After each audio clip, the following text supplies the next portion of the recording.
Today I'm going to guide you on how to clean all of the mucky water out of your aquarium. I have recently purchased a product by Python, and it is a clean and fill, no spill product. So it removes all of the water from the tank and fills water back into the tank without actually having to remove the tank from the home. So first off, I'm going to introduce you to my turtle, who I just inherited. Her name is Herculina. Okay, so the kit that I purchased was made by the company Python. I purchased this kit specifically off of the reviews. It had well over 1,000 5-star reviews, and I feel like customers go out of their way to leave good reviews on products. With that said, if you need any help purchasing it or want this exact style here that I'm going to show you in the video, feel free to leave a comment below and I will send you a link for this exact product. Typically the pet store's websites have a lower price on these products than the actual in-store price on the shelf. So if you pull that up on their website and show it to them, they'll honor it right there on the spot, and then you don't have to wait for things to arrive in the mail. What I'm going to be doing, as you can see over here, is since I will be replacing all of the water in the tank, that's going to be a perfect time to clean the filter. So I have a filter system set up for 60 gallons, and it's, you know, I maybe have like about 25 gallons maximum in my tank, but I'm gonna replace everything and clean my filter system at the same time. So the first thing you'll want to do before starting to clean your tank is to remove your pet and put them in a safe environment. So I'm gonna go ahead and move her outside so she can bask in the sun. So the first thing you'll want to do is, if you have a filter system or if you have a heater in the water, you will want to completely disconnect those. So I have the filter system all disconnected. It is all down in this tub. Highly recommend using a tub to catch any water that's going to drain out of the hoses and whatnot. Now we'll go ahead and hook up the clean and fill, and I will show you how to do that. All right, so you will need a pair of pliers, or you could use a crescent wrench, depending on what type of faucet you have, but you could turn it. It's righty-tighty, lefty-loosey. And then you see here, this is the aerator right here. There should also be an O-ring inside the faucet. You want to make sure you get that so it doesn't end up getting washed down the drain there. Once you have that off, you can take your new piece here. Let's see if I can zoom this in for you. So you're going to take this, and this thread I already know is the same thread as my faucet. So I'm going to take it, and there's already a rubber seal on this, so I don't need to put the gasket back on there to keep it from leaking. So you want to just start this, and you always want to start it by hand. You don't want to use a tool to start it, because if you cross the threads inside there, you're going to create another problem for you. So make sure this is in the direction you want it to be when you're tightening this up. So that feels pretty tight. It is plastic, so you want to make sure you don't over tighten it. And now we will grab this end of the hose. None of this had to be assembled. It was already pre-assembled, so it's pretty straightforward. So this here attaches right onto this here, and it's just righty-tighty, lefty-loosey. So the first part that we're going to do is we are going to make sure that this piece here is all the way in the downward position. You don't want it turned up like this to where there's no play. You want it down like this, because we're going to pull all of the water from the tank through this tube, and it's going to go down the drain here. All right, so we have the other end hooked up to the faucet. Next thing you'll want to do is you'll take your tube, you'll set it in the water, and then just double check these fittings here. And then you'll want this valve to be turned like this. This means water can flow through the tube. If you turn it this way, it's gonna stop the flow of water. So we'll turn it this way, and now we'll go turn on the faucet. So here we will turn on the faucet, keep an eye on it. The best place to do this is your kitchen sink, because by doing it in the kitchen sink, they tend to be a lot deeper than any bathroom sink. So you may get some overspray of water here, So you'll have to play around with the pressure. We have pretty good pressure here at the house. So I'm gonna turn this on. You can see here, see how water started to flow in this tube? I'm gonna shut it off and show you again. So this tube is already completely full of water. So I'm gonna turn it back on, let the water flow, and it's gonna pull the water from the aquarium into this sink, and it's gonna drain out here. So it's just using the pressure from the sink water. The higher you have the faucet turned on, the more pressure you will get, and the faster it'll pull the water out of the tank. So I'm gonna turn it on right about there. It's not splashing anywhere. And now we'll go back out there. So you can see here, it is pulling water.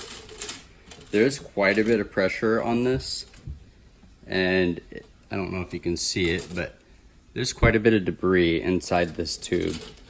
So I like to move the rocks around. You can see it there. So it's getting all the nasties up. So you can move it around, trying to clean everything up, stirring up everything.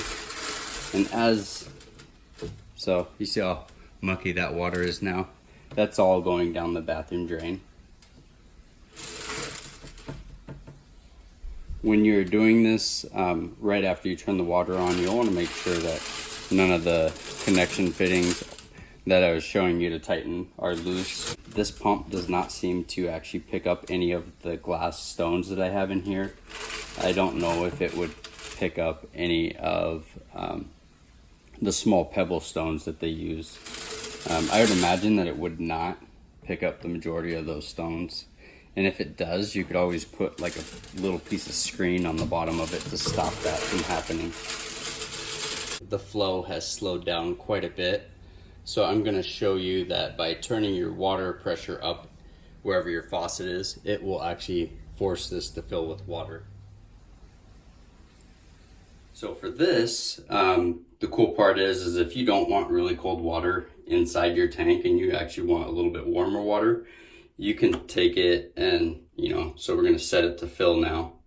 And we can take it and we could turn the water into like a warmer position, which isn't necessary at the moment because I'm still cleaning it, but I'm gonna add some water to the tank so that I can clean it out a little bit more efficiently. So we'll go out here.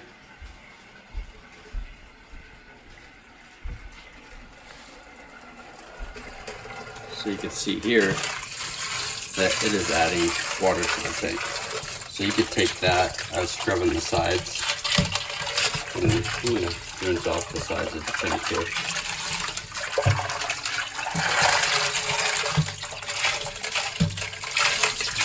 So it's pretty close to being as clean as I'd like it to be.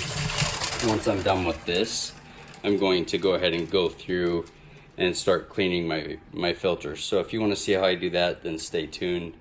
Okay, so we are coming to the end.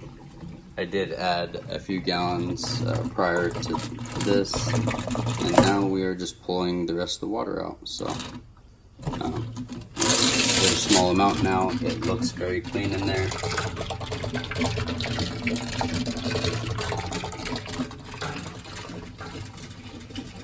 So I'm gonna go ahead and let that do that for a minute.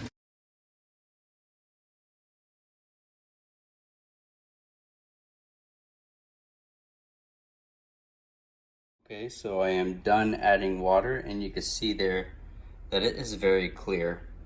It's way more appealing to me, and then I did wipe down the glass. If you have wanted to do something like these stones here, the absolute best place to get them would be like Hobby Lobby or Joann's. You can get 2 pounds of these stones for I want to say anywhere from $3 to $5 depending on color. But if you try to order them off of Amazon, it is like $30, anywhere from $19 to $30 for 2 pounds of these.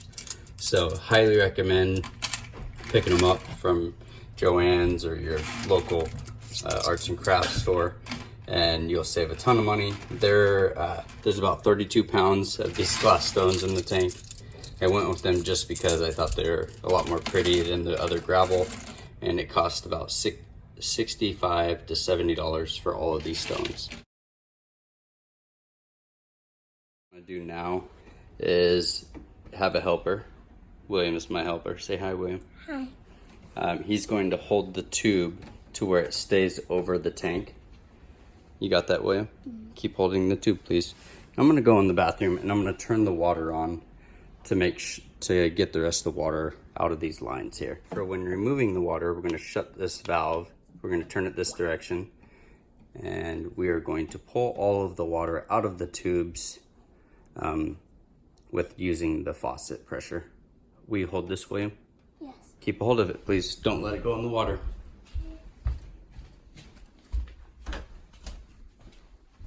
So we'll go ahead and turn this on. Make sure.